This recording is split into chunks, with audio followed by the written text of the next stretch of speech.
अगर तुम ये कहोगे कि हर मस्जिद के नीचे एक मंदिर है, तो फिर हम ये कहना पड़ेगा कि हर मंदिर के नीचे एक बौद्ध मठ है और तुम उन्हें जगह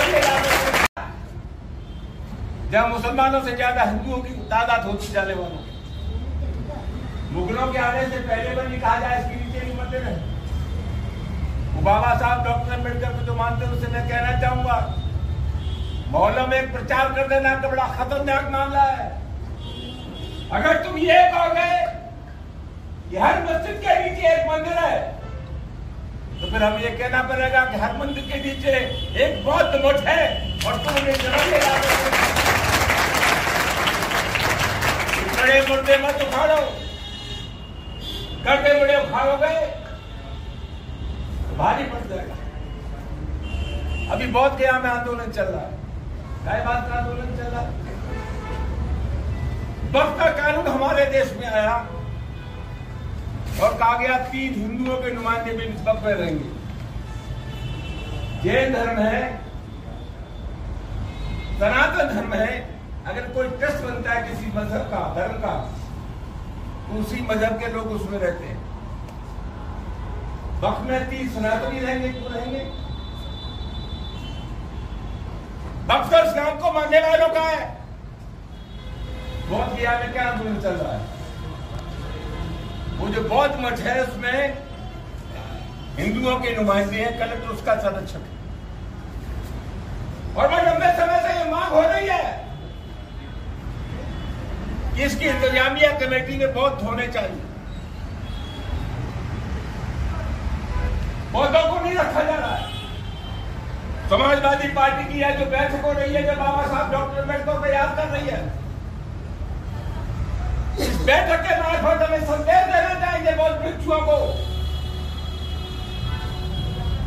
गया के बौद्ध मठ में सिर्फ बौद्ध होने चाहिए। हम संदेश देना चाहिए, घबराओ मत। समाजवादी पार्टी का एक एक कार्यकर्ता तुम्हारे साथ है। पीडीए हमारा नारा है।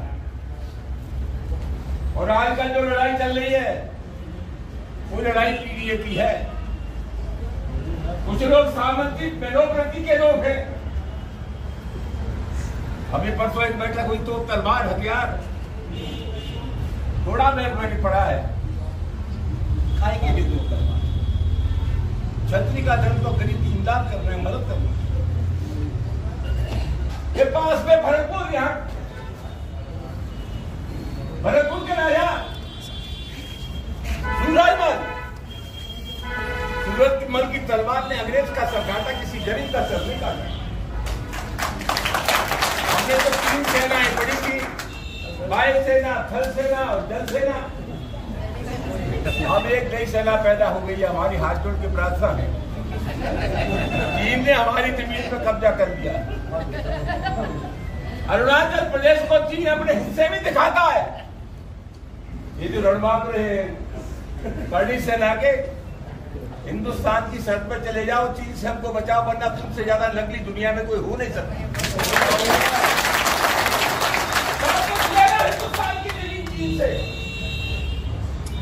वरना तुम नकारा कहे जाओ। दोस्तों, सामाजिक शक्तियों की बात मैंने की। लड़ाई लंबी है और ये लड़ाई कोई हमारी लड़ाई नहीं है, ये लड़ाई उन लोगों से है। मुख्यमंत्री न रहने के बाद जिन लोगों ने गंगा जल से अखिलेश यादव जी का मकान धुलवाया, ये लड़ाई उनकी। राजस्थान की विधानसभा में तो नेता प्रतिपक्ष का दलित एक मंदिर में चला गया, उसको गंगा जल से धुलवाया गया। आज ही एक दलित नौजवान को मार डाला गया। हम चाहते हैं जाति का धर्म न हो।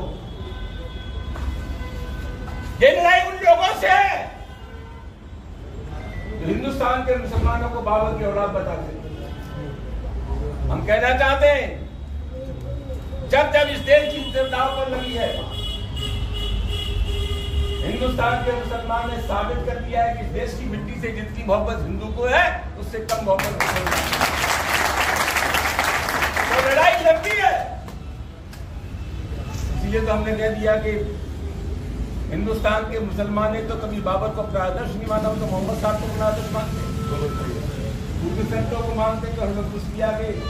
जब तुम बाबर को कहोगे कि ये मुसलमान बाबर का डीएनए है, तो तुमने किसका डीएनए जरा बता, कोई तो रायता फैला हुआ इधर।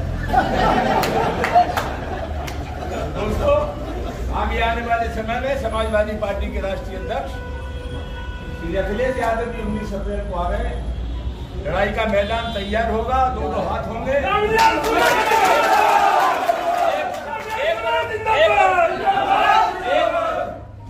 10% लोग हैं और दूसरी तरफ सामाजिक न्याय की 90% शक्तियां हैं। विजयी हमारी होगी, कोई भाई का लाभ हो नहीं सकता।